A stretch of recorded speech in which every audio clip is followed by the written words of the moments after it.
Are all people who hold beliefs in God and in miracles and the supernatural, do you regard them all as intellectually inferior to you?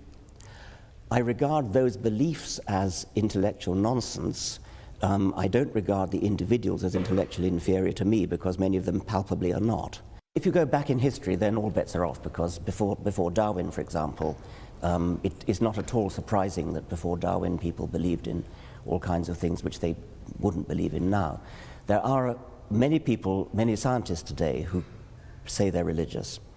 And if you actually ask them what they believe, in many cases it turns out what they believe is in some sort of deistic God, some sort of intellectual spirit, some sort of creative intelligence that lay at the root of the universe, perhaps invented the laws of physics, something like that. I don't agree with this book, but it's an excellent book, very well argued. You're very passionate, clearly.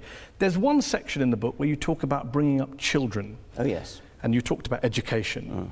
You talk about a story when you tell a story about being in Ireland and talking about the Catholic child abuse scandal. And there's one quote on page 356, which I will read out to you. "Horrible as sexual abuse no doubt was, the damage was arguably less than the long-term psychological damage inflicted by bringing the child up Catholic in the first place."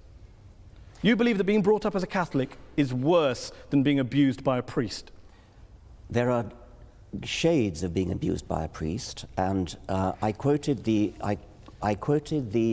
example of a woman in America who wrote to me saying that when she was 7 years old, she was sexually abused by a priest in his car, and at the same time, a friend of hers, who also 7, who was Protestant, or was of Protestant family, I should say, died.